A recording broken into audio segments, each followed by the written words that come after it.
Here we go. Shabbat Shalom. Wings as eagles, Yah gives strength to fly and strength to rise above. Yah gives wings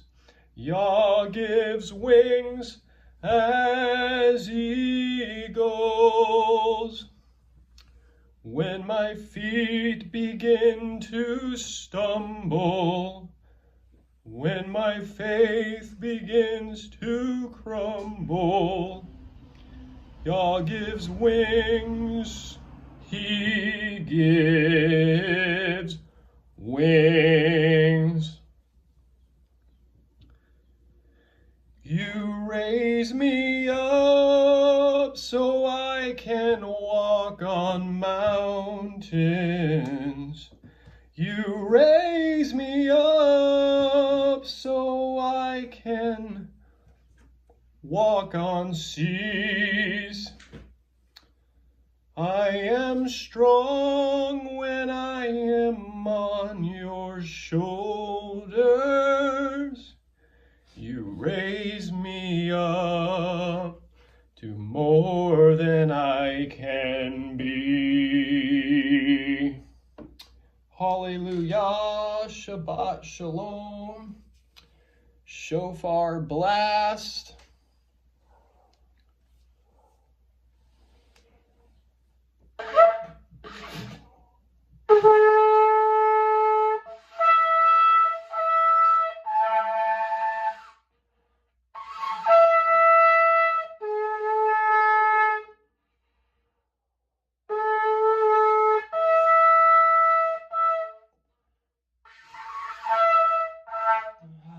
Can't get the high note.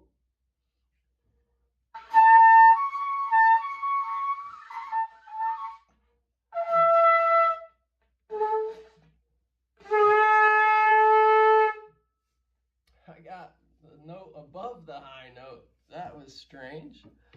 So Shabbat Shalom, everybody. Mishpachah. Wind Feather, let's see, Sandy, Shabbat Shalom, Jeremy,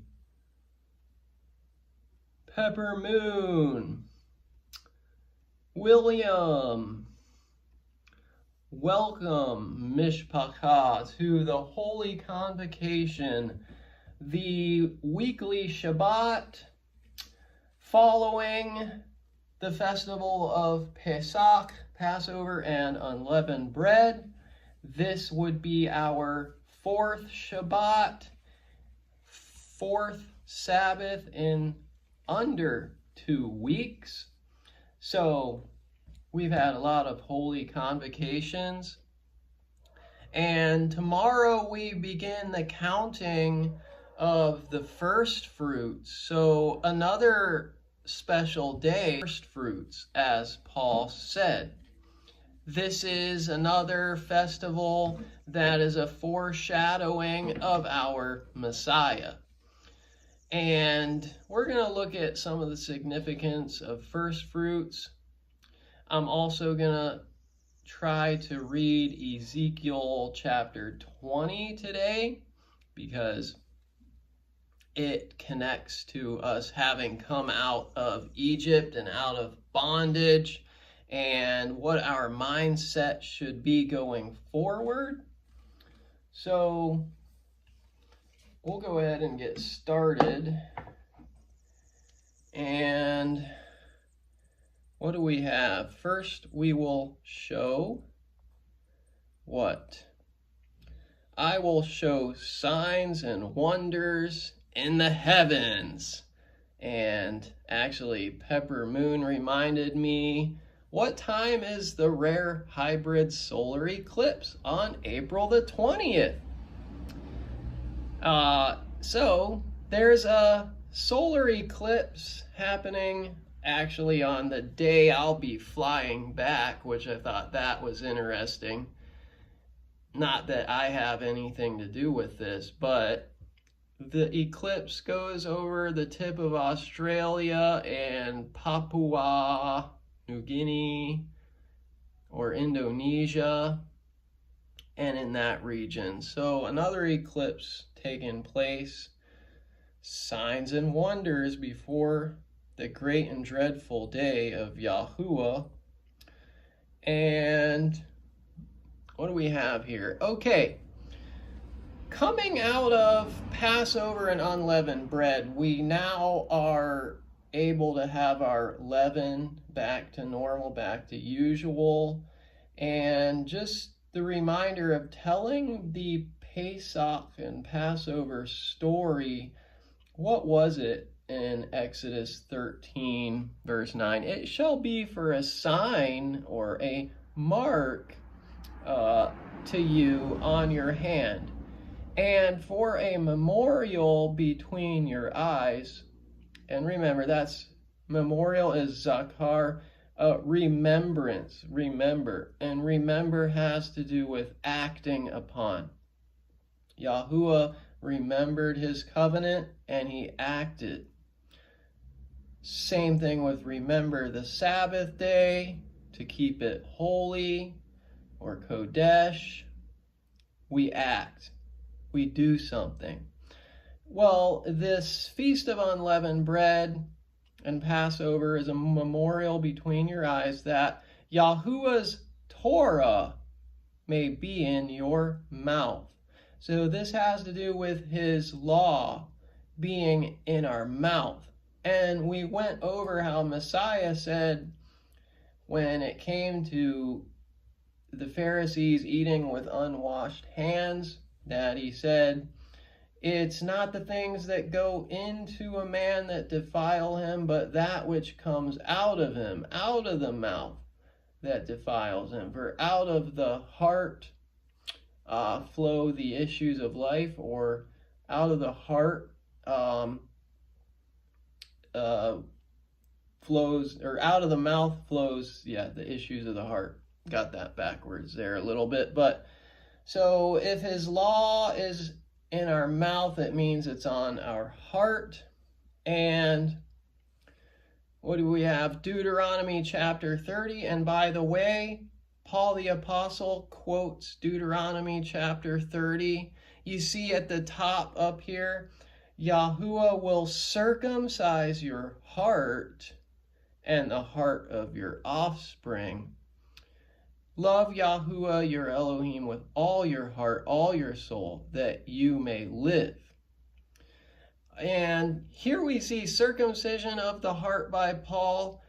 This is the ultimate goal, not just a circumcision of the flesh. In fact, Abraham was circumcised in the heart before he ever received the sign of circumcision in the flesh. So the circumcision of the heart is the important thing. That's what we're really trying to get to.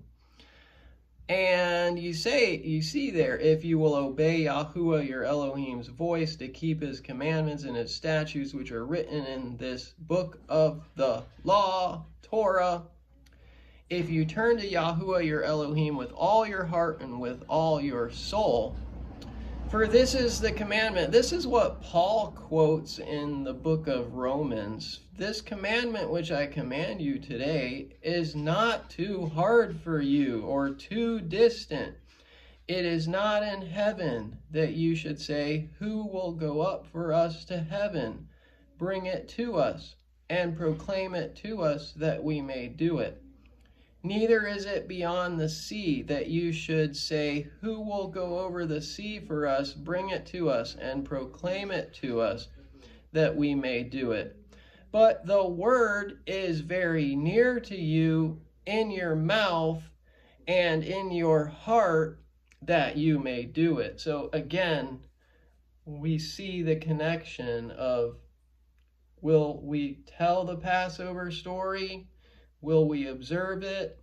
Will his law be in our mouth and in our heart? I mean, that's how it really is. It goes from off the pages into our heart, flows out our mouth. So, and it goes on to say, I think in that chapter also, the witnesses of this, the heaven and earth being the two witnesses. As long as heaven and earth are here, this is here. This still holds true, but amazing how people want to only focus on Romans, where Paul quotes this and say, see, the letters and the pages and what's written doesn't matter. Well, it wouldn't matter if it wasn't in your heart. It's only when it's in your heart that it matters, because you go back and you want to read and you want to understand and you want to obey, because that's in your heart. What do we have? Pesach, telling the story. A Haggadah is a book that's read during the Seder that tells the story of Passover. The Hebrew word Haggadah means telling. And according to my Jewish learning, Haggadot date back to the Middle Ages. So that's just, but this is the tradition today. And this was something I wanted to look at more, actually, was the Haggadah and read it, but I never got a chance to do that for Passover. It is some good deal of tradition involved. However, we see that this is still the tradition. This is still what is done by the Jewish people observing Passover, is it comes out of their mouth. They tell the story. That's a Haggadah. I'll bet Shemaiah would be familiar with that, as she was, I think, at least raised in Judaism, or was part of Judaism for a significant part of her life, would know more than me about the Haggadah. But, so I didn't read that this year. And this comes from the Hebrew word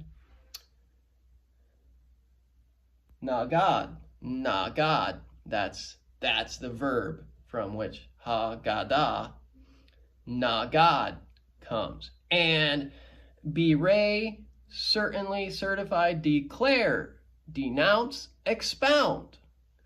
Fully, messenger. And then you see to manifest, figuratively to announce, always by word of mouth to one present.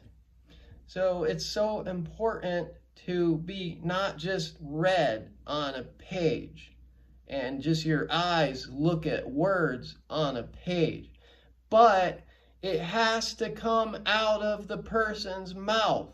They have to speak the Torah out of their mouth.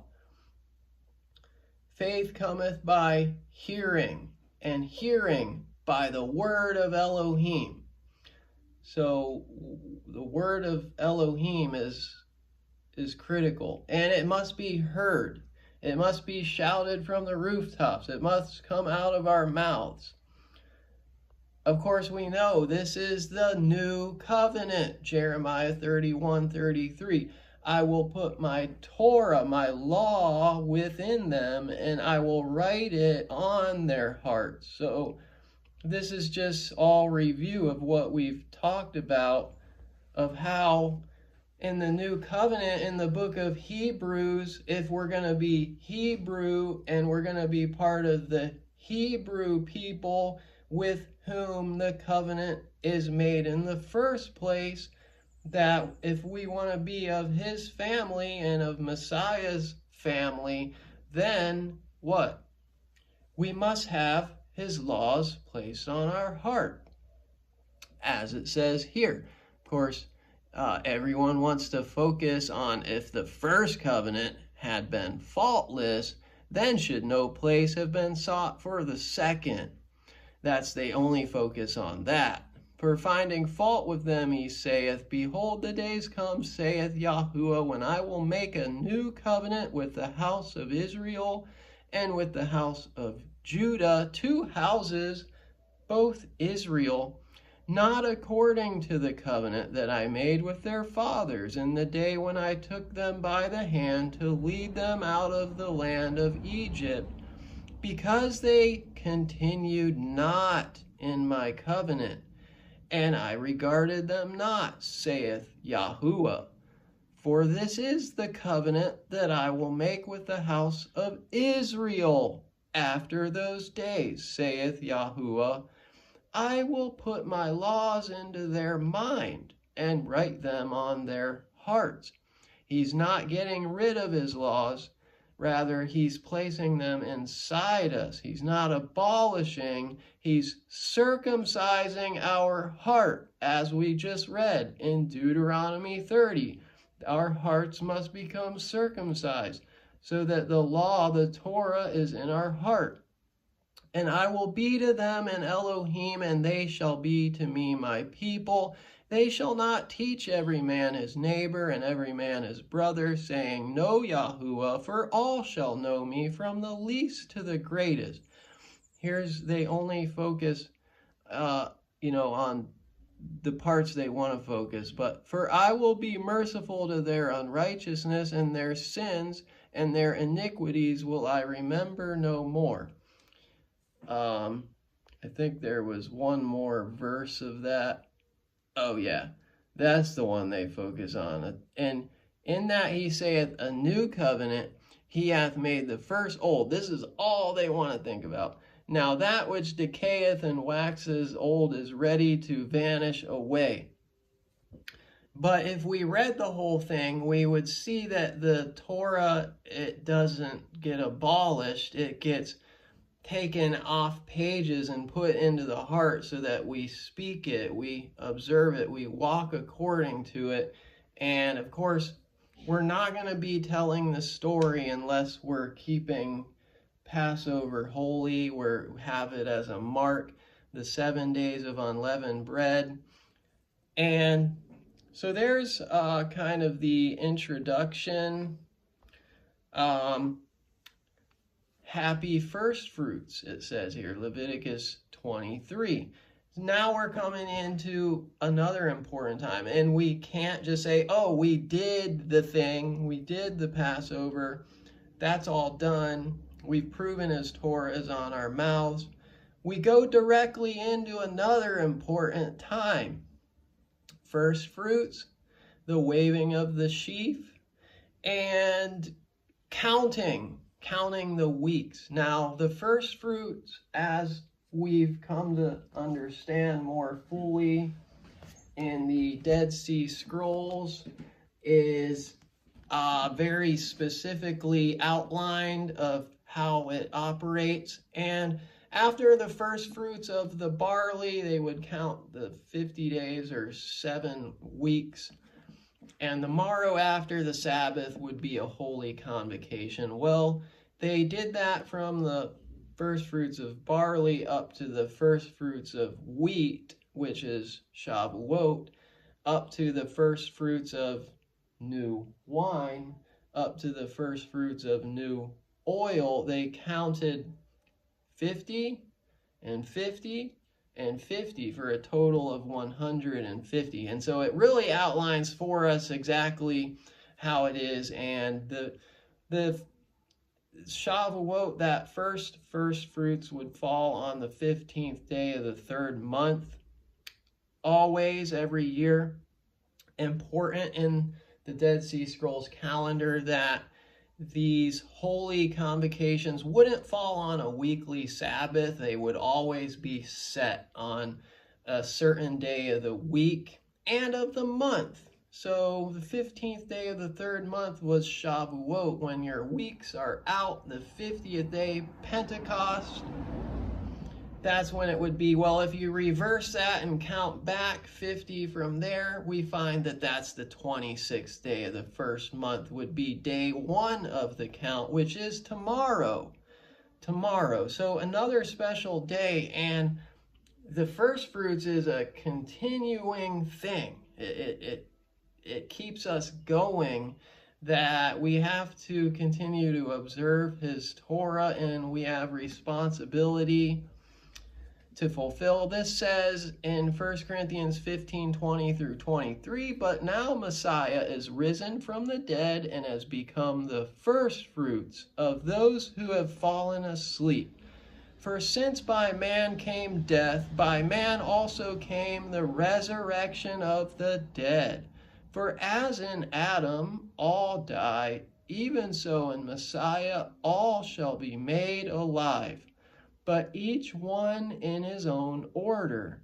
Messiah the firstfruits, afterward those who are Messiahs at his coming. So we get an idea of how firstfruits is about Messiah. Again, just the same way we've gone through it all. Passover and unleavened bread, he's the bread of life. He's the manna. He's the lechem. He's from Bethlehem. He's just our bread that comes down from heaven. And so we see he is the first fruits as well. That's what we're heading into. And this is, it's of a double nature or twofold, a dual thing. And I think that is that it's layered. It's a layered thing, because you give all of your first fruits to Yahuwah. You give all your first fruits back to him before you get to have any of the crop. And that goes for the Pharisees, did their mint, anise, cumin. They understood that. Let me tithe a little bit out of every little thing.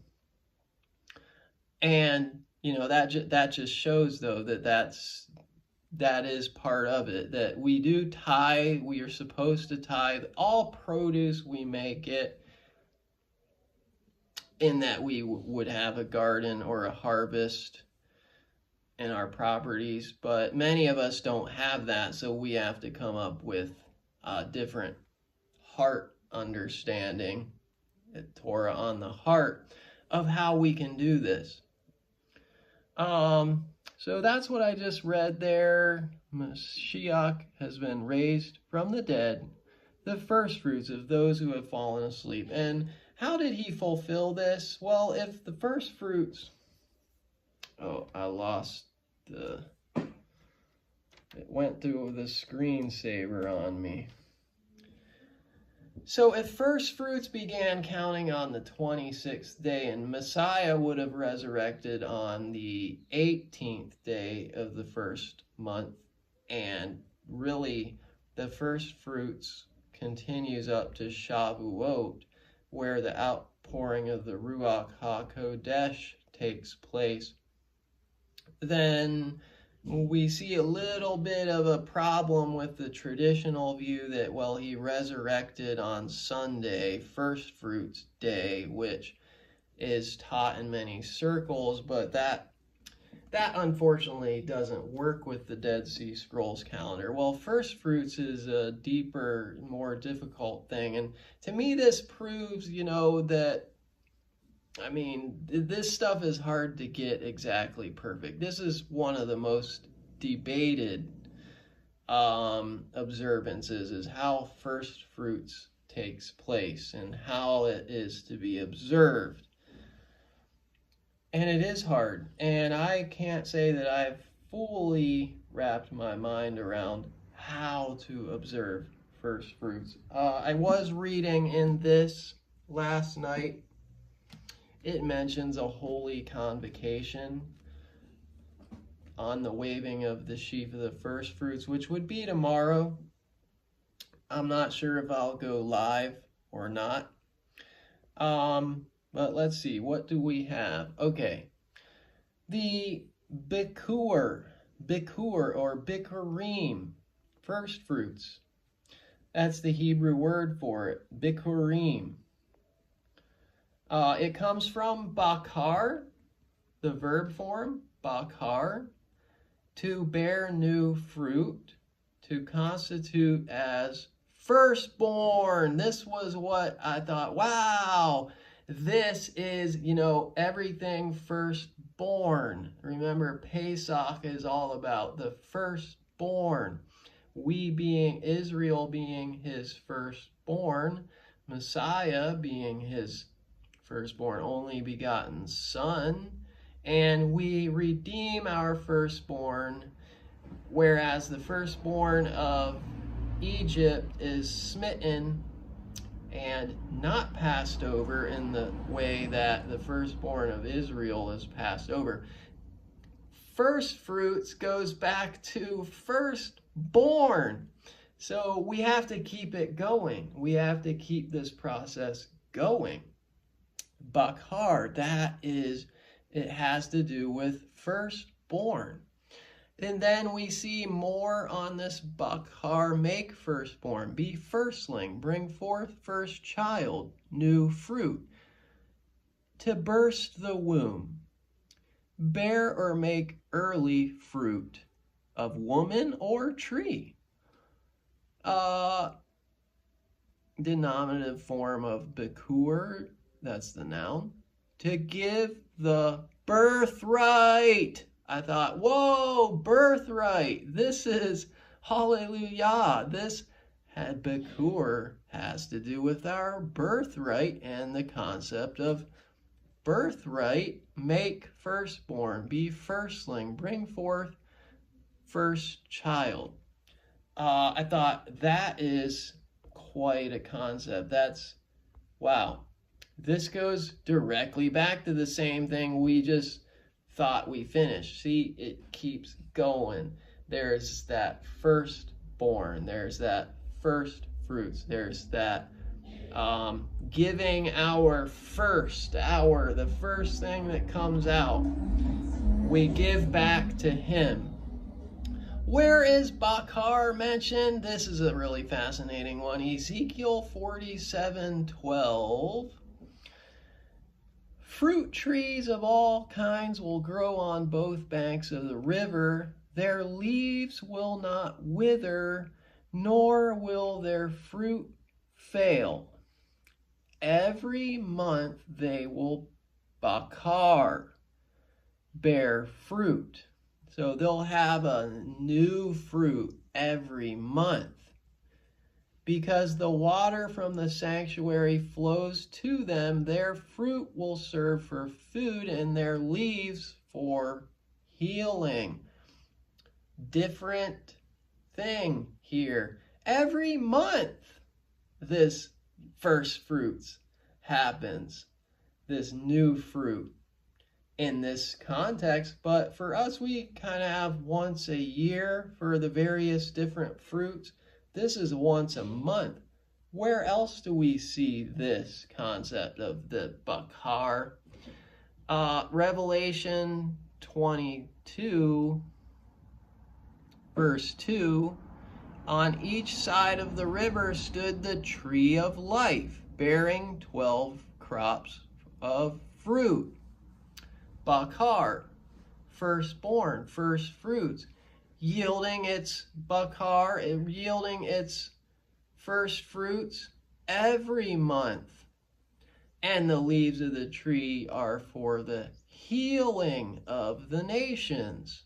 Wow, what a fascinating connection in the first fruits here. We see it in the New Jerusalem, the heavenly temple, the heavenly city. This is what we see. We see this is something we're picturing in our first fruits produce. We're looking forward to New Jerusalem. We're going to have that ever producing, just boom, there it is every month. We're going to have that Bakar fruit, that new fruit. And we won't have that same process of death and rot and hurry up and eat it, it's gonna go bad. So that's something to think about of what we are going forward. What was this one? Leviticus 27:26. Oh, this was another example. No one, however, may dedicate the firstborn of an animal, that's Bakur, since the Bakar, firstborn, already belongs to Yahuwah. Whether an ox or a sheep, it is Yahuwah. So this is an example where it uses Bakur and Bakar in the same verse, side by side. Show how closely connected firstfruits Bakur and the verb Bakar are connected, having to do with, again, birthright, firstborn, even with the crops. So the crops have a cycle of life, the same way that we have the cycle of life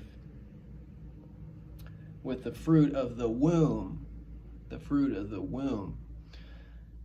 And we see it in the 3 yearly feasts, 3 times to go up. One of those times is the harvest, the first fruits of thy labors. And that's in Exodus 23. So that's Shavuot. So that shows us how first fruits is well, that's not tomorrow. That one is 50 days from now. And again, Exodus 34, one of the high holy days, annual Sabbaths and convocations, and one of the 3 times where everyone was required to appear was a firstfruits. And really, Passover and unleavened bread is a firstfruits, but it's the barley. But at Shavuot, observe the Feast of Weeks, the firstfruits of the wheat harvest. So, it could be confusing, and I think that's such a wonderful thing that we got the Dead Sea Scrolls to help us understand, because otherwise I'd think I'd be lost on what's going on here. Down at the bottom, the first of the first fruits of thy land thou shalt bring unto the house of Yahuwah thy Elohim. Thou shalt not see the kid in his mother's milk. So it just is a statement all-encompassing of, and that's the 2 words for first fruits in Hebrew, the reshit of the bikurim, and that's the beginning of your first fruits or firstborn that comes out. So both Hebrew words are used here, and it's an all-encompassing. It goes count 50, count 50, count 50. You keep doing it, and there were special festivals for different the main first fruits, but that you always had to give the first fruits to Yahuwah of anything that you would glean, but only some of the first fruits had an actual festival and gathering. And so I think that maybe is why when we look to Leviticus, is that the next one? That is the next one. So that's why when we look to Leviticus 23, I think it's so vague. It's so vague, and everyone argues about it because it's a generalized statement about first fruits. But it shows us it is part of the Leviticus 23 feasts, first fruits. And so it's very important for us to honor this the best that we are able to. It's right alongside Passover and unleavened bread, and then Pentecost, Shavuot, and then the fall feasts after that. But it's sandwiched right in there. And so I think that's why it seems to be so vague, because there's more to it.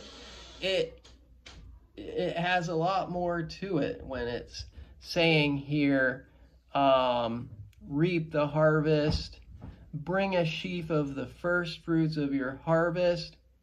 He shall wave the sheaf before Yahuwah to be accepted for you on the morrow after the Shabbat, the Sabbath.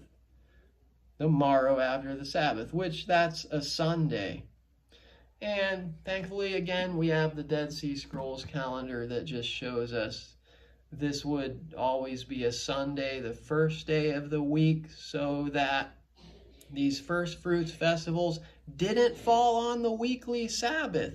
It had its own special day, but 3 different ones. And if we count tomorrow, which the temple scroll said, it said Holy Convocation, then that means 4 first fruits special days. So to me, that seems to be why this Leviticus 23 is so vague, because it's covering a larger concept.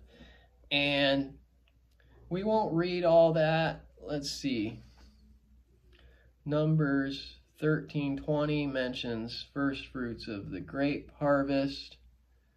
Numbers 18, all the best of the oil, the best of the wine, and the best of the wheat, the first fruits of them which they shall offer unto Yahuwah, them have I given thee, and whatsoever is first ripe in the land. So there you see the main first fruits mentioned there. That fits with the Dead Sea Scrolls. Oil, wine, wheat. Those are the 3 festivals, the 3 major ones. Numbers 28, the day of first fruits, when your weeks be out. And that seems almost, your weeks being out. That could refer to a bigger concept than just only one cycle of this. But Jubilee 6 highlights the interesting nature of this, for it is the feast of Shavuot. Here, Pentecost, Shavuot, and the feast of first fruits. It's called the feast of first fruits of the wheat harvest. This feast is twofold and of a double nature, according to what is written and engraven concerning it. Celebrate it. This is on the heavenly tablets.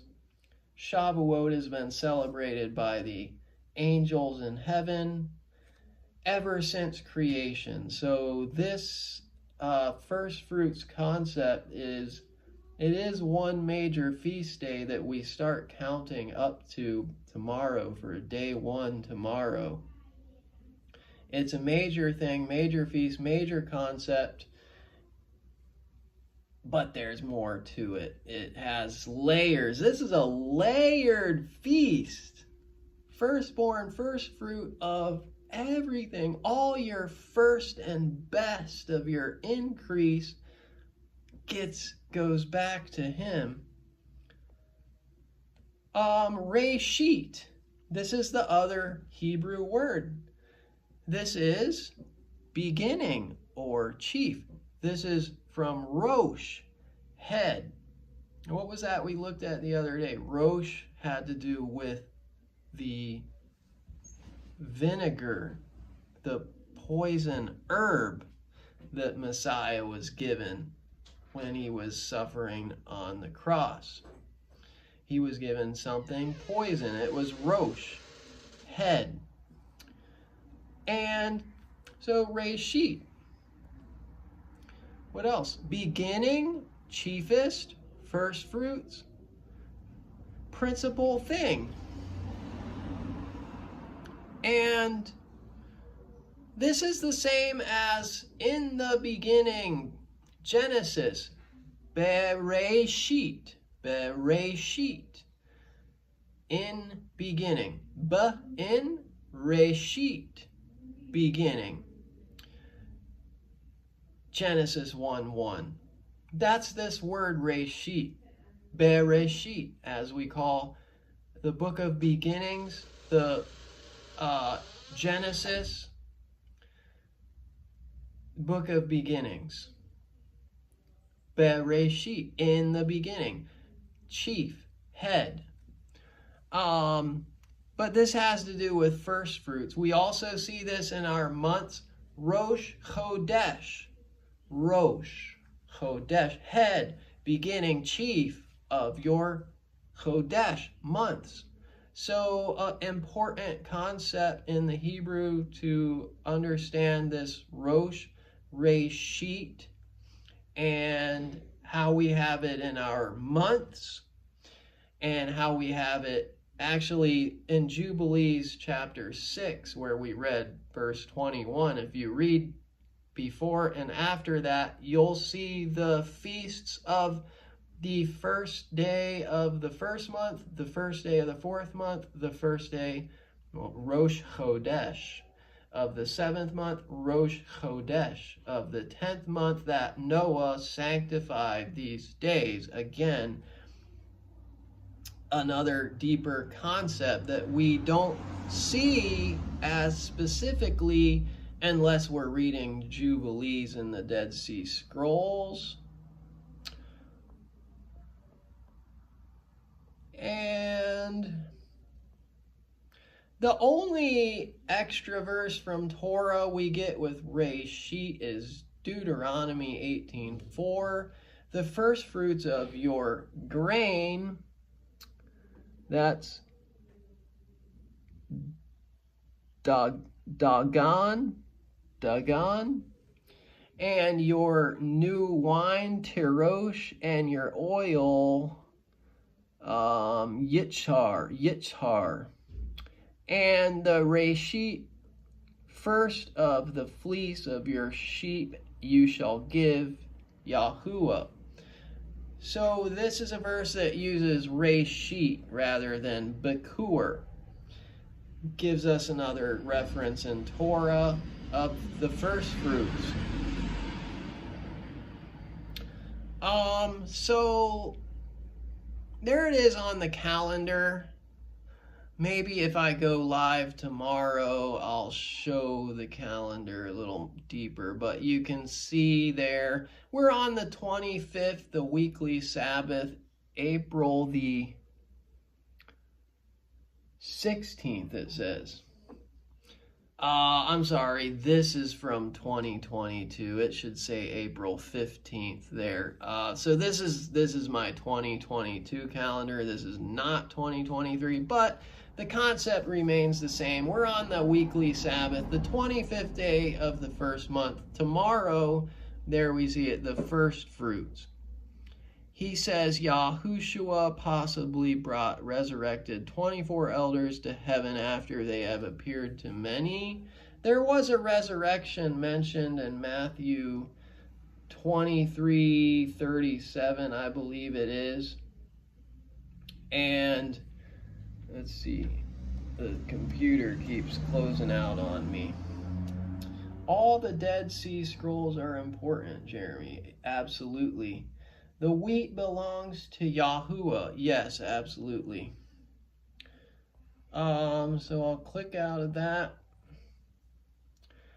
This gets us to the primary reading of the day. This gets to Ezekiel chapter 20. And Shemaiah told me as yesterday, I really didn't know what I was doing for Sabbath today. And I saw Ezekiel 20, which I had written down alongside all the Passover and Feast of Unleavened Bread stuff, but I never went through it during Passover. And then I thought, well, this may be a good passage to keep the reminders going as we go forward now that we're out of Passover, but we can't forget. We're going to see an example of forgetting, not remembering here in Ezekiel chapter 20. But yes, I had this written down, and we read this not that long ago in our nightly scripture reading when we read Ezekiel, but we're going to look at it again because something, a very huge revelation occurred to me. Verse 1, and it came to pass in the 7th year, in the 5th month, the 10th day of the month, that certain of the elders of Israel came to inquire of Yahuwah, and sat before me. Now, I just realized I never opened out everything in prayer, did I? I didn't open the Shabbat in prayer. So I think before we get to this main passage, I'll just go ahead and open us in a word of prayer that this might sink into us. Heavenly Father, Yahuwah Elohim, I do thank and praise you for this holy convocation. Thank you for this where I am in Jamaica and a holy convocation with Shemaya's family here. Extended holy convocation. It's extended and it will go longer throughout the Sabbath, and we want to spend as much time with you as possible. And we greatly look forward to your appointed times. We ask that with the reading going forward, it would sink into the listeners. This Torah is to be in our mouth. It's to be spoken out loud, and the story to be told to prove it's on our hearts. And may we just go throughout our week, this week, and in Firstfruits, thinking of this, that we might be a crop for you bearing good fruit, and that we might influence others around us, that we might spring out a seed out of us and cast seed out around us into the surrounding earth and ground, so that others would be, other fruits would come up. Good seed and good soil. But let us cast the seed. Let us be sowers of your word, as the parable of the sower goes. We ask this in Yahushua's name, who told us the parables and explained to us the parables. Hallelujah. Amen. So, Ezekiel 20, and it came to pass in the 7th year, in the 5th month, the 10th day of the month, that certain of the elders of Israel came to inquire of Yahuwah, and sat before me. Then came the word of Yahuwah unto me, saying, Son of man, speak unto the elders of Israel, and say unto them, Thus saith Adonai Yahuwah, Are ye come to inquire of me? As I live, saith Adonai Yahuwah, I will not be inquired of by you. This is pretty serious. The elders of Israel, Yahuwah just makes this decision. Who's going to inquire of me? You say, are my ways not fair? Are not your ways unfair? That's also in the book of Ezekiel where that's said. This goes to people questioning, well, how could God allow this and that, and people to be sick, and people to die of cancer, children to die of cancer? And they're looking at Yahuwah's ways relating to everyone out there except to their own ways. They won't examine their own ways. Who do we think we are to inquire of him and his ways? And at the end of the day, that's the answer that people don't want to hear. None of your business, because the Creator knows better than you. So examine your own ways. A boomerang. You throw it and it comes back and it hits you. And then people just get mad and they stomp off and they just want to hate the Creator. Well, Yahuwah says, I will not be inquired of you. Wilt thou judge them, Son of man? Wilt thou judge them?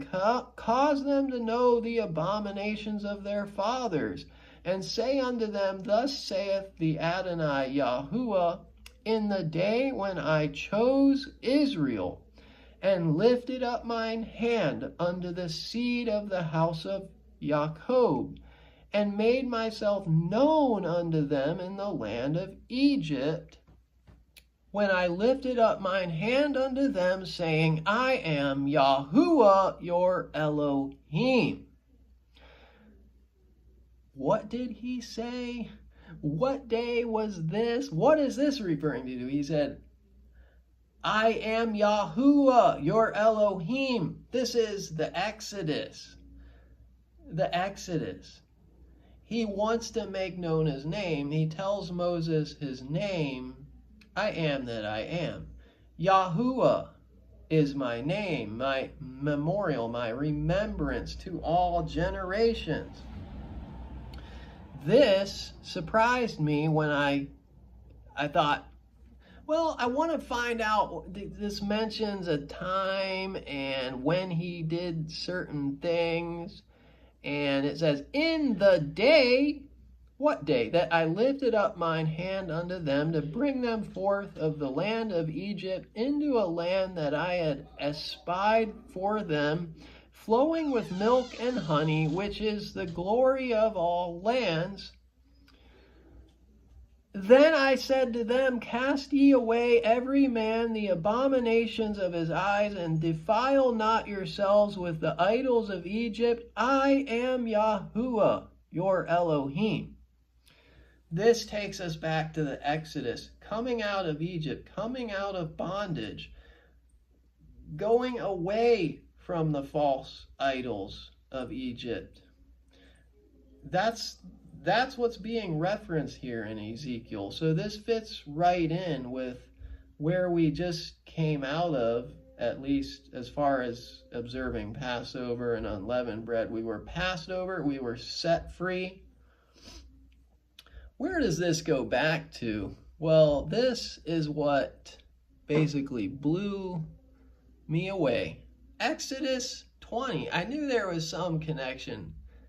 EX20 and EZ20. Exodus 20, Ezekiel 20. It says, Elohim spoke all these words, saying, it's the 10 Commandments. I am Yahuwah Eloheka, which have brought you out of the land of Mitzrayim, out of the house of bondage. Then it says, you shall have no other Elohim before Yahuwah.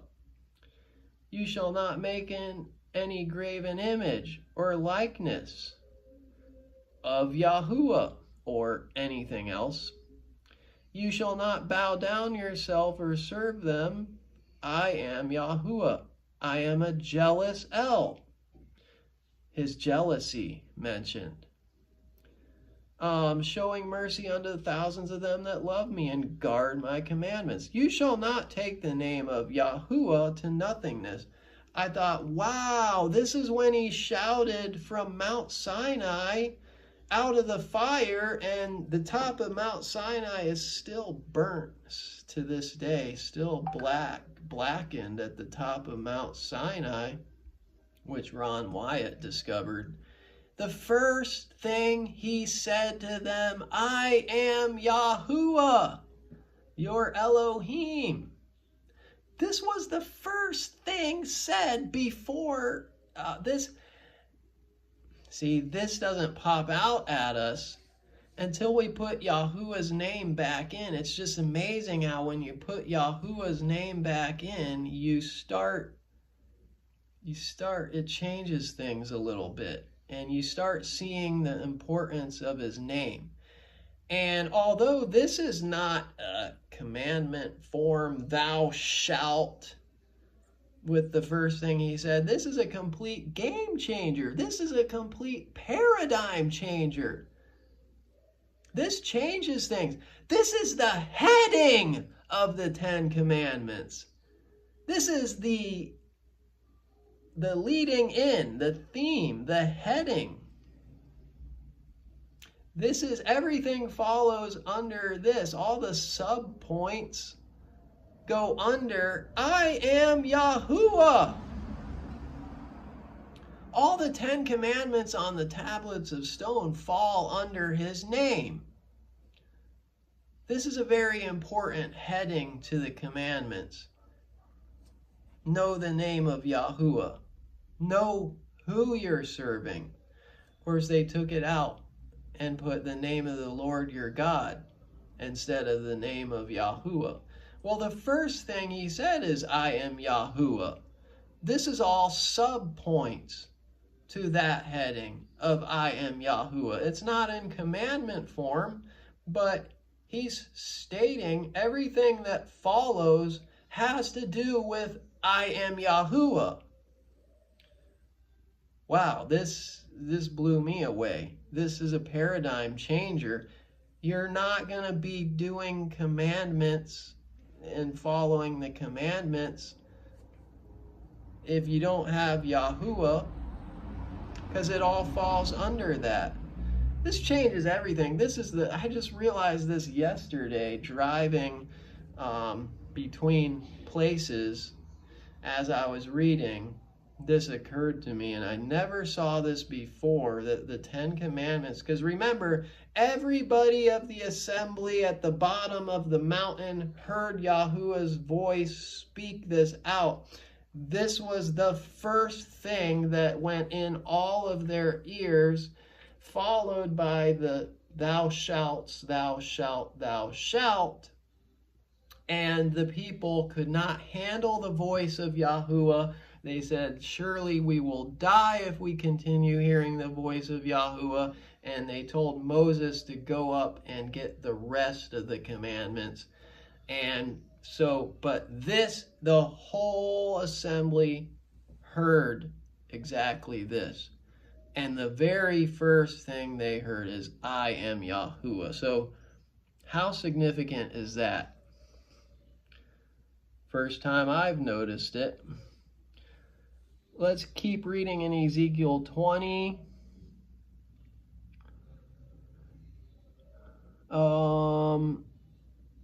Then said I unto them, cast away every man the abominations of his eyes, and defile not yourselves with the idols of Egypt. I am Yahuwah, your Elohim.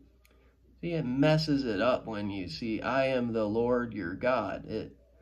It's kind of a nameless kind of a idea instead of an actual identity. But they rebelled against me and would not hearken unto me. They did not every man cast away the abominations of their eyes, neither did they forsake the idols of Egypt. Then I said, I will pour out my fury upon them to accomplish my anger against them. See, I gotta scroll down on the screen here. Pour out my anger, or accomplish my anger against them in the midst of the land of Egypt. But I wrought for my name's sake, for Yahuwah, the name of Yahuwah's sake, that it should not be polluted before the heathen or the Gentiles. He's concerned about the way, this is who we represent.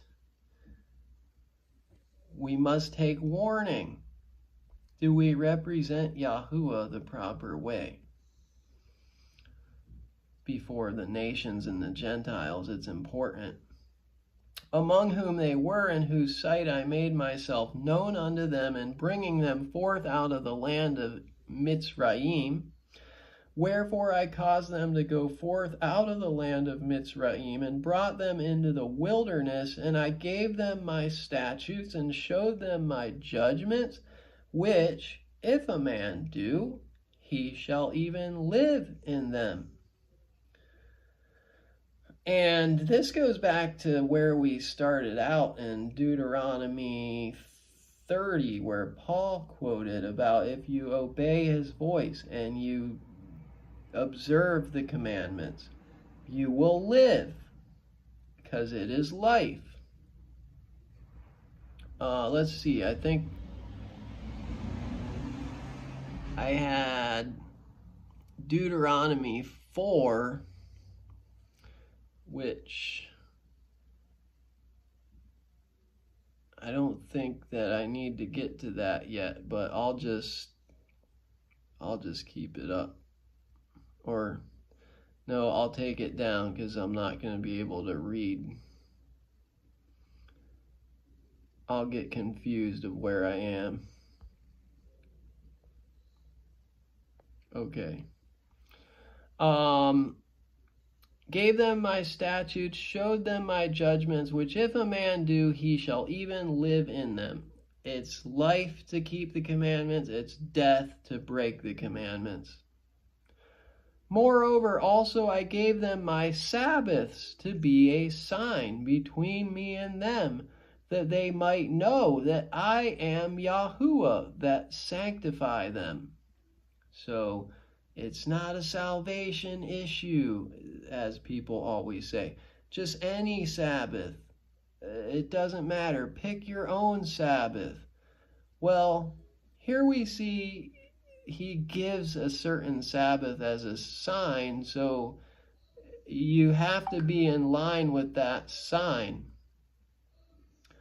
And it's not just up to us to choose whatever we think. And I've found that even here when I've been out talking to people. A lot of people think you just get to choose a Sabbath. Well, it would have never had to be restarted where you work 6 days and rest the seventh if people didn't break the original Sabbath in the first place. So it all goes back to creation. The Sabbath is preserved.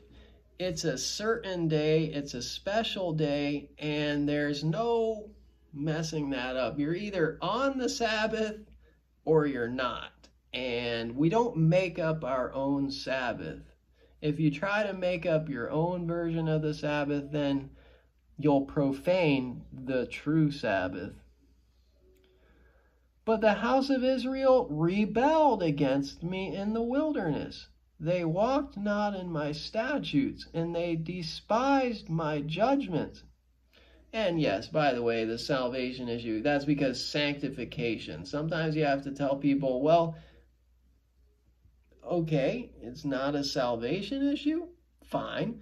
Do you want to be sanctified? Remember, John 17:17, some of his last words, he says, Father, sanctify them through thy truth. Thy word is truth. We can't just say this stuff doesn't matter or it's not a salvation issue. Then we just don't want to be sanctified and set apart by the word. So they rebelled against me in the wilderness. They walked not in my statutes, and they despised my judgments, which if a man do, he shall even live in them. And my Sabbaths they greatly polluted. Then I said I would pour out my fury upon them in the wilderness to consume them. And this is where everyone gets to, well, if a man does, so you have to perfectly do every commandment, right? And otherwise you're cursed. That's what they always, when they see this. But this is telling us, and Messiah reiterated this. He affirmed this. What must I do to inherit eternal life? Keep the commandments and you will live. You will have life. You will have living water. You will have living bread. You will have a life that is full of goodness. Got logged out again. Not paying close enough to the commandments, I guess. The phrase salvation issue is tossed around too much. They think fulfillment means abolished. Exactly. But the spirit of the law does not negate the letter of the law. It confirms the letter of the law. The letter of the law could do nothing without the spirit of the law, in other words. None of what we're reading, if we don't have it put inside us, then the letter of the law is no good, only that it damns us. It damns us. The letter does damn us and sends us to hell and eternal death and the second death. This will have power over those all people, but only the Ruach can bring us to life. But everyone's responsible to this. That's why it's so important.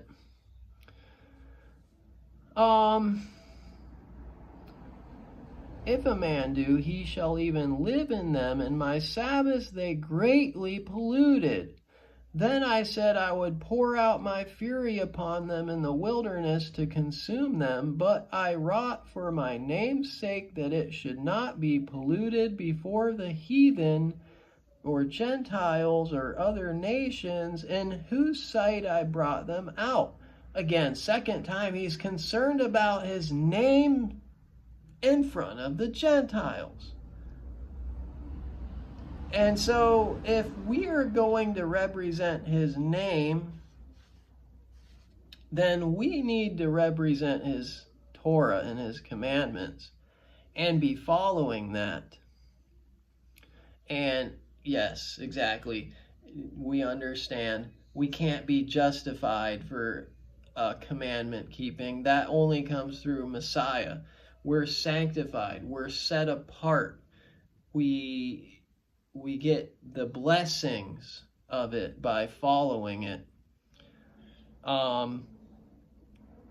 showing that it still applies. Polluted before the heathen, in whose sight I brought them out. Yet also I lifted up my hand unto them in the wilderness, that I would not bring them into the land which I had given them, flowing with milk and honey, which is the glory of all lands, because they despised my judgments, and walked not in my statutes, but polluted my Sabbaths, for their heart went after their idols. So polluted, the Sabbaths mentioned twice. The Sabbaths are a sign, a mark that sanctifies us. So 3 times mentioning the Sabbaths. Their heart went after their idols. Nevertheless, mine eye spared them from destroying them, neither did I make an end of them in the wilderness. But I said unto their children in the wilderness, walk ye not in the statutes of your fathers, neither observe their judgments, nor defile yourselves with their idols. So, rebellion. We have to keep going. We didn't just do the Passover and now it's done and now we can do whatever we want. We have to keep being faithful. I am Yahuwah your Elohim. Walk in my statutes and keep my judgments and do them, and hallow my Sabbaths, and they shall be a sign, a mark between me and you, that ye may know that I am Yahuwah your Elohim. Second time, the Sabbaths are a mark, the sign that sets us apart, that shows us to be his people. Very important to get them correct. Notwithstanding, the children rebelled against me. They walked not in my statutes, neither kept my judgments to do them, which if a man do, he shall even live in them. They polluted my Sabbaths. Then I said I would pour out my fury upon them to accomplish my anger against them in the wilderness. Why would he give something that we can't possibly do for us to, if we do it, then we will live? Why would he just give us something too hard? And remember, we opened with, when you say it is too hard for us, it's the word is near you. It's in your mouth and it's in your heart. And Paul quotes that verse. Don't say it's just too hard, because that's what everybody wants to say when you talk about you'll live. If you live by the commandments, then you're just cursed, they want to say. And they're not understanding the life-giving power of being within his Torah. It is life. It does promote life and well-being and blessing. So, completely wrong mindset. Nevertheless, I withdrew mine hand and wrought for my name's sake, that it should not be polluted in the sight of the Gentiles, the heathen. Third time. Yahuwah really wants his name to be, what did we say yesterday? His identity, his reputation. His reputation, can you believe that? Can you think of that? Why does he care about his reputation to them unless he loves them? He loves the world. He loves the nations. He wants to guard who he is, and we must guard who he is to the world, to bring them in. Bringing in the sheaves. We must bring them in. You are my disciples, bringing in the sheaves. We have to bring them in. We won't bring them in if we don't properly defend his name and reputation before the rest of the world. I lifted up my hand unto them also in the wilderness, that I would scatter them among the heathen and disperse them through the countries, because they had not executed my judgments, but had despised my statutes, and had polluted my Sabbaths, and their eyes were after their fathers' idols. There's the fourth mention in the chapter of the Sabbaths, of how important they are. Not making up our own Sabbath, not doing it according to our own way, but his Sabbaths, his weekly Sabbath, the seventh day of the week, that everybody is supposed to be on that same day. That shows us to identify with him. If we're doing it on a Monday or Wednesday, that's showing we don't identify with him. Anybody can keep the Sabbath. It's not that hard. Anybody can know what the seventh day of the week is. It's been preserved. It's just only hard-heartedness that people want to come up with their own thing. Let's keep scrolling down. And they get scattered and dispersed. This is a curse of the Torah. It's in, I think, chapters 28 through 30 it's mentioned, but I think that's where I can bring up this other verse.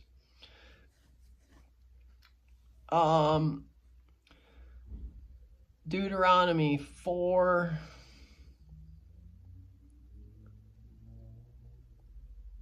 Oh, I can't get it to drag it. There we go. Deuteronomy 4. When thou shalt beget children and children's children, and ye shall have remained long in the land, and shall corrupt yourselves, and make a graven image or the likeness of anything, and shall do evil in the sight of Yahuwah your Elohim, to provoke him to anger, I call heaven and earth to witness against you this day.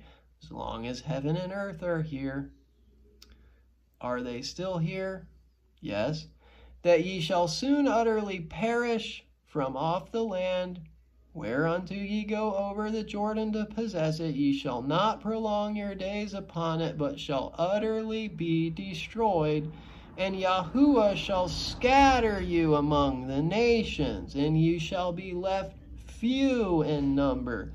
So, how many people are keeping the Sabbath day holy? Not very many in Jamaica. Well, actually, I will give credit. There's a good many Seventh-day Adventist churches here, so that's a good thing. That's not bad. There are, but as far as Torah observance with Sabbath, pretty lawless. And Shemaiah doesn't know a lot of people that to keep Sabbath with around here and keep Torah.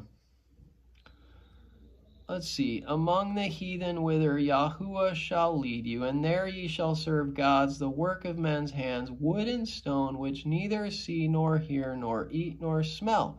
But if from thence thou shalt seek Yahuwah thy Elohim, thou shalt find him if thou seek him with all thy heart and with all thy soul, when thou art in tribulation.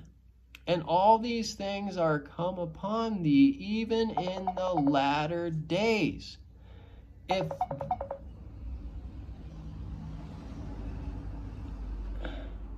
Even in the latter days. Could that be the last days? If thou turn to Yahuwah your Elohim and shalt be obedient unto his voice, for Yahuwah thy Elohim is a merciful El. He will not forsake thee, neither destroy thee, nor forget the covenant of thy fathers, which he sware an oath unto them. He made an oath. He won't forget it. He says, I change not. I am Yahuwah. I change not. He won't forsake us. He won't forsake the covenant. He won't forsake this. We have heaven and earth as witnesses that he won't forsake this. What a frightening, saddening shame that it's being taught to be done away with. Wherefore I gave them also statutes that were not good, and judgments whereby they should not live. So you're gonna get statutes and judgments. You're gonna follow laws. It's just, whose laws are you going to follow? You either follow Yahuwah's laws, statutes, and judgments, or he gives you bad ones, you know, that we experience in the government and in this world, things that it's just grueling. The taxes, actually, it is kind of tax day, isn't it? April 15th is known as tax day in the U.S. and tax season. It's just grueling to have to pay such a large percentage to the government. It seems you're just always climbing uphill, always fighting. It doesn't promote life. But you're gonna do one or the other. You're either gonna follow Yahuwah's laws, or he's gonna give you laws of corruption that won't give life, won't promote life. And I polluted them in their own gifts. Wow, polluted them in their own gifts. In that they caused to pass through the fire all that openeth the womb, that I might make them desolate, to the end that they might know that I am Yahuwah. So he operated through this passing the seed and offspring to Molech. He operated through their own delusion. Therefore, Son of man, speak unto the house of Israel, and say unto them, Thus saith Adonai Yahuwah, yet in this your fathers have blasphemed me, in that they have committed a trespass against me. For when I had brought them into the land for the which I lifted up mine hand to give it to them, then they saw every high hill and all the thick trees, and they offered their sacrifices, and there they presented the provocation of their offering. There also they made their sweet savor and poured out their drink offerings. Then I said unto them, What is the high place whereunto ye go? And the name thereof is called Bama unto this day. Wherefore say unto the house of Israel, Thus saith Adonai Yahuwah, Are ye polluted after the manner of your fathers? And commit ye whoredom after their abominations? For when ye offer your gifts, keep scrolling, of your fathers, the previous generation,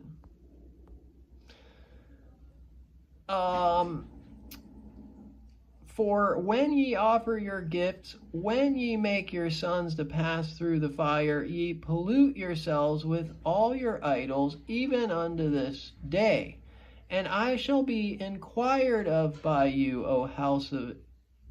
And shall I be inquired of by you, O house of Israel? As I live, saith the Adonai Yahuwah, I will not be inquired of by you.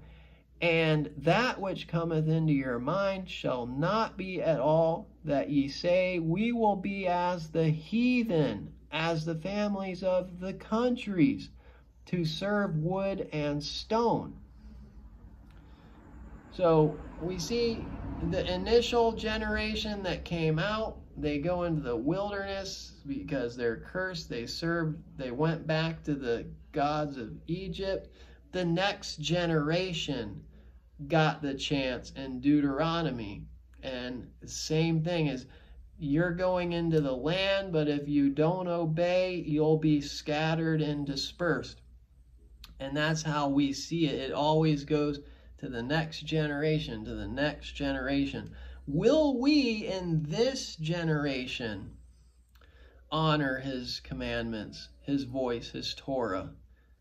It just passes to the next generation. The next generation gets the opportunity. Or will we be as our forefathers who did not honor these things? Judgment and restoration. As I live, saith the Adonai Yahuwah, surely with a mighty hand and with a stretched out arm and with fury poured out will I rule over you, and I will bring you out from the people, and will gather you out of the countries wherein ye are scattered with a mighty hand and with a stretched out arm and with fury poured out. And I will bring you into the wilderness of the people, and there will I plead with you face to face, like as I pleaded with your fathers in the wilderness of the land of Egypt. So will I plead with you, saith Adonai Yahuwah, and I will cause you to pass under the rod, and I will bring you into the bond of the covenant. Ultimate goal, bring us into the bond of the covenant, not abolish it. But what has to happen before we can really be fully brought into the bond of the covenant? I will purge out from among you the rebels and them that transgress the Torah, them that transgress against me. They have to be removed. It makes it very hard to observe Torah, doesn't it, when nobody around you wants to be in agreement? In fact, they want to make it hard for you. Well, the bond of the covenant is going to happen in its completeness, but we have to purge out all the rebels. That's what's going to happen in the end times. They get cast into the lake of fire, and the second death will have power over them. That's the purging out of the rebels. There's a chosen people. There's a people that are invited. We read that yesterday. And they follow his Torah. They come into the bond of the covenant. And those who just absolutely, utterly refuse, he will purge those rebels out. That's why it's so important to warn. That's why it's so important to go out onto the harvest. I will bring them forth out of the country where they sojourn, and they shall not enter into the land of Israel, and ye shall know that I am Yahuwah. A lot to do with knowing Yahuwah. Knowing that he is Yahuwah. Introduction to the 10 Commandments.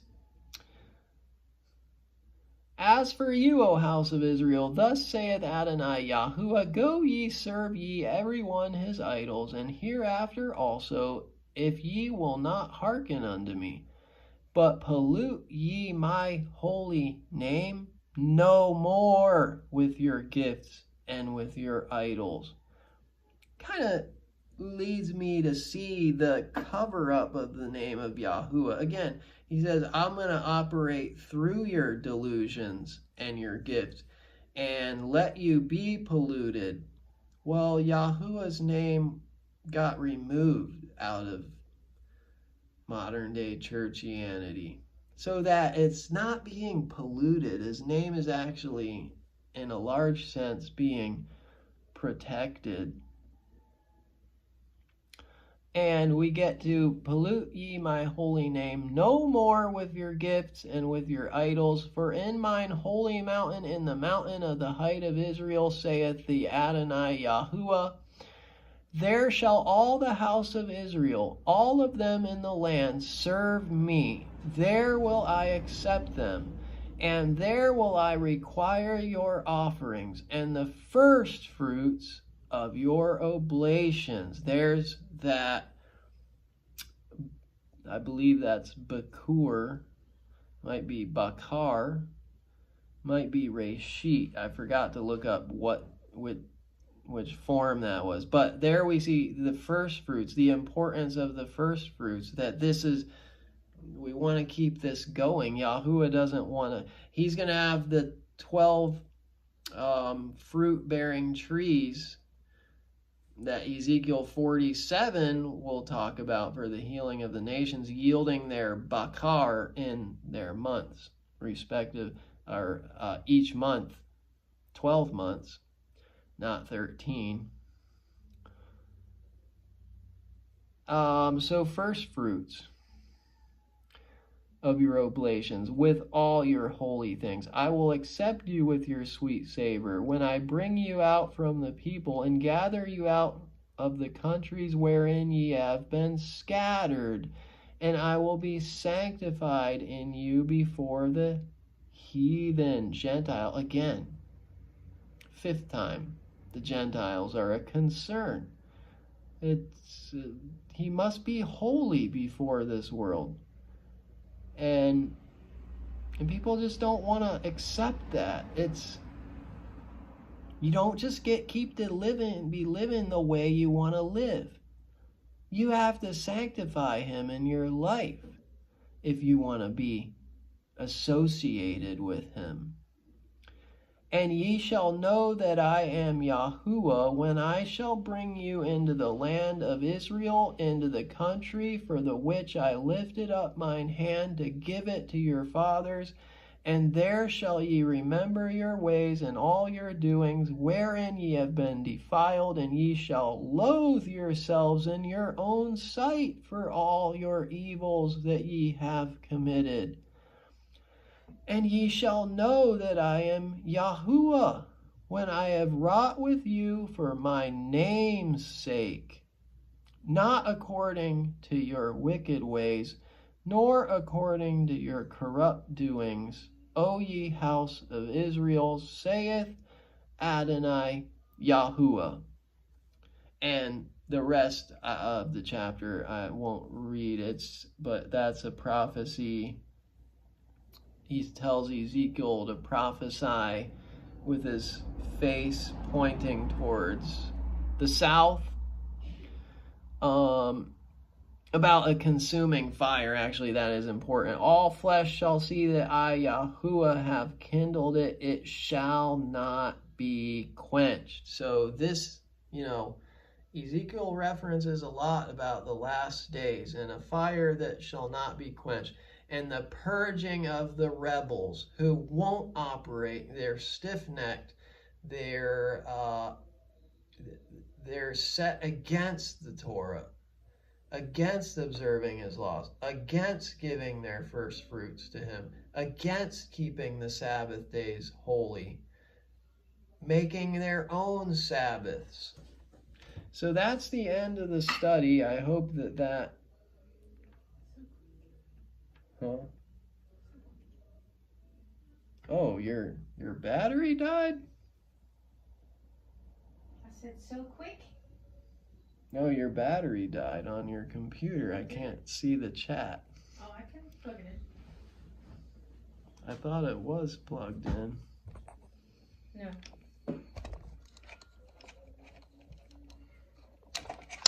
You know what, though? It disappears after I've closed out of the tab, so since it shut down and everything, it will have closed out. You said so quick, that's an hour and a half. Whew.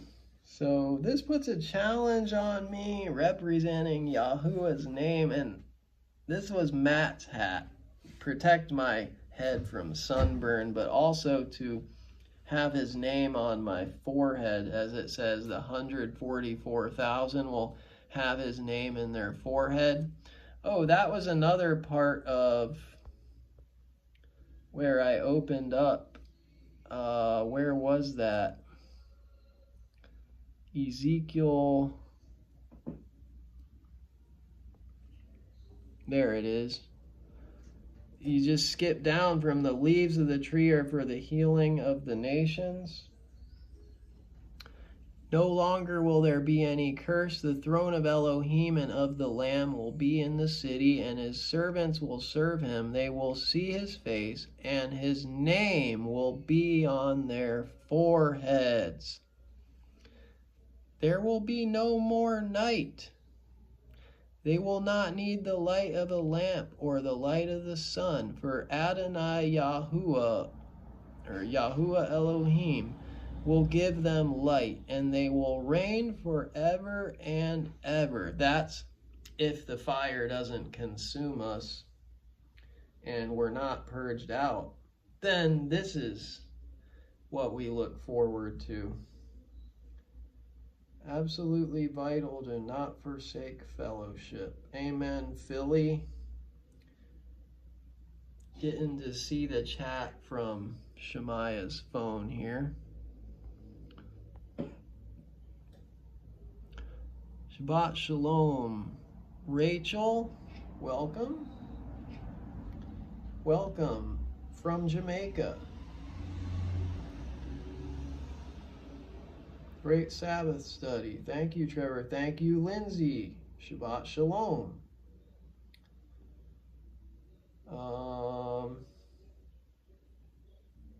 Iron sharpens iron. Choose wisely him to fellowship with. Absolutely. That's something I notice when I start coming into Torah and commandment keeping. It's way sharper, man. Someone hits you with some of the word and it hurts because you got it wrong. You're not doing it correctly, and someone shows you, and the instruments are way sharper. It hurts more, and there's a tendency to want to run away. It's so sharp, but it's a good thing.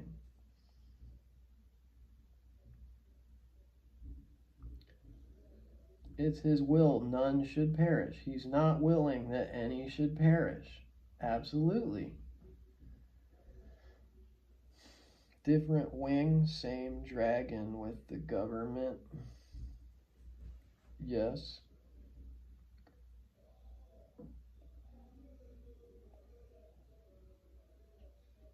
So we kind of went over Firstfruits today. I went over it really quickly because I wasn't sure if I would go live tomorrow or not.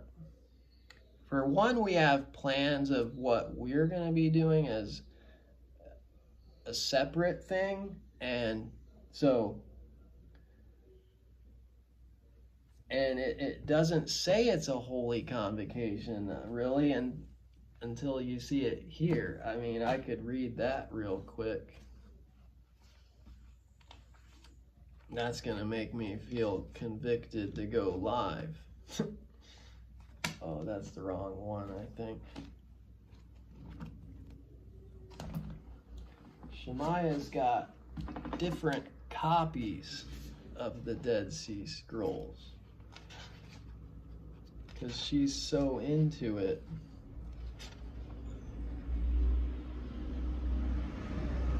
I don't know if you saw my point because I don't think it's in the chat anymore. Where unleavened bread is the 15th of the first month, Shavuot is the 15th of the third month, and Sukkot is the 15th of the seventh month. Mm-hmm. And there are the three pilgrim festivals. Mm-hmm. Oh, you did? Okay.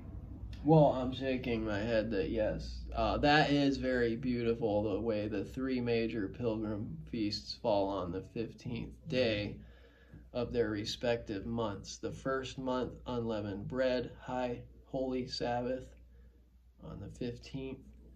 Shavuot or Pentecost, 15th day of the third month. Feast of Tabernacles, high holy Sabbath, 15th day of the seventh month. So it's just congruent. You just see that in the Dead Sea Scrolls calendar.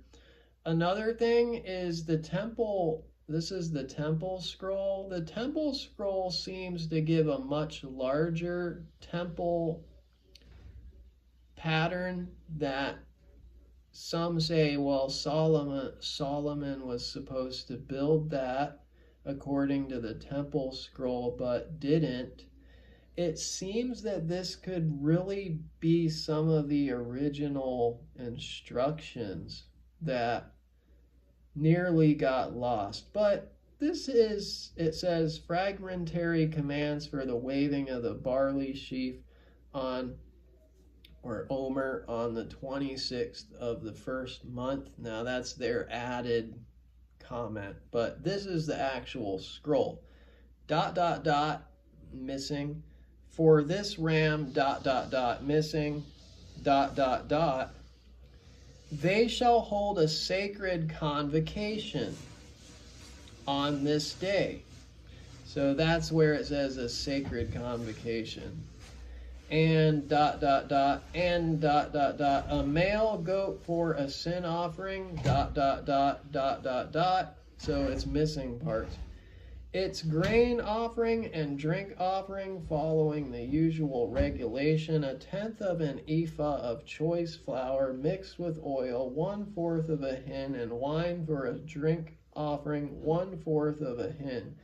He He shall atone for the people assembled. So people assembled on this day for all their sin, and they shall be forgiven generation after generation. Eternal statutes shall these be for them, wherever they may dwell.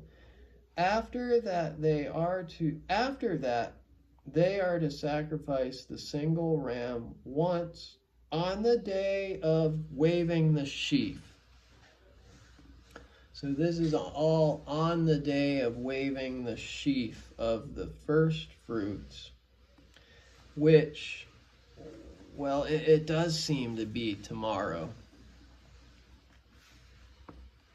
So if you don't do it with me, then do it on your own with your people. Maybe I'll get to do a short live tomorrow. If y'all helps me put something together, maybe I can do a short live. But I'm not going to say what time because I don't know the schedule for tomorrow. So with that, I guess I'll go ahead and end it.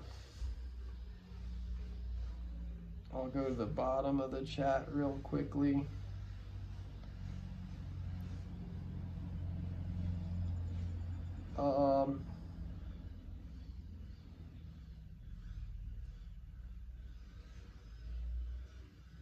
Yeah, Jeremy says, I just learned this myself and need to study it out more. I think that's real evidence of that. Having all the days exactly correct is not entirely the issue. I do think the weekly Sabbath day is important to get the day correct, and just observe his other feast days is important. But this is an example of, I mean, it's so debated and seems so vague and hard to decipher how to honor first fruits. And we can't do it to the letter. We don't have the same first fruits that Israel has in the same exact timing on that day. We wouldn't even have our first fruits on the same days. So it shows us how we'll have to be able to observe this from a pure heart and not exactly to the letter. So I'll end it there. Hallelujah. Praise Yah. Shabbat Shalom. Blessings in Yahushua HaMashiach, our first fruits for the resurrection. Amen.